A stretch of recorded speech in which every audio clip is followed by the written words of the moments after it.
I pray every day that we get our Trump card back because I met President Trump. I don't exaggerate the extent of the conversation we had. I know Eric, his son, very well, but I got a chance to have what I would consider to be an elongated conversation with President Trump there less than 14 days ago, and he loves our country.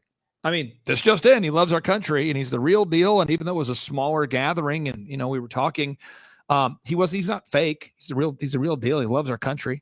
And Eric, his son, loves our country. The family loves the country, and we really do. I think a Trump DeSantis 2024 ticket would be awesome.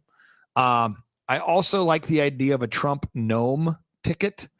There's a lot of people pragmatically that frankly they'd love to see women in leadership. I have no problem with women in leadership. I have a lot of women in leadership positions in my businesses.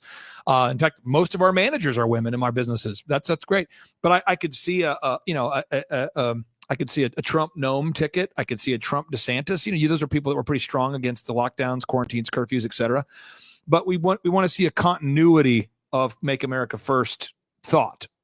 So it would be great to see DeSantis as a vice president, and then to see him follow Trump 4 years with 8 more years of DeSantis. I mean, wouldn't that be a great thing for our country to see 12 years of Make America Great Again? Wow. So that's what I'm praying for. But I mean, Klaus Schwab, the Great Reset, BRICS nations, they're coming after the U.S. dollar. They're doing it right now. I can't exaggerate. I can't overhype. I can't explain how intensely everybody needs to wake up to the fact that they're trying to destroy the value of the U.S. dollar right now. Well, I think you hit every nail on every head and what we have to accomplish. And I personally would love to see that Trump DeSantis ticket. As a woman, I have no problem with men in leadership because I think it's about who can do the job, not filling, checking off a gender box. And I'd like to bring this back to the full circle kind of World Economic Forum issue that you brought up with Klaus Schwab, and with we know that with King Charles, now ascending to the throne after the death of Queen Elizabeth, and with all the world players who are lining up behind and within the World Economic Forum, don't you think we need some strong leadership to the tune of what only I think a Trump DeSantis ticket could provide, because you've got the best of both worlds there. Back in the day, this is probably an analogy that someone won't appreciate. This is pre-Christ, by the way, folks. So I apologize that I'm a former disc jockey. Okay, I used to run a company that was one of America's largest entertainment companies for weddings back in the day. But there were certain rap groups back in the day, like the Wu-Tang Clan, where any guy could get behind the mic and you would go, "Oh, that guy's awesome." And then the next guy would get behind the mic and you would say, "Oh, that guy's awesome." It was like, it wasn't a step down to have a different guy on the mic. Wouldn't that be fun to watch Trump and DeSantis do press conferences? I would watch. I'll buy tickets now.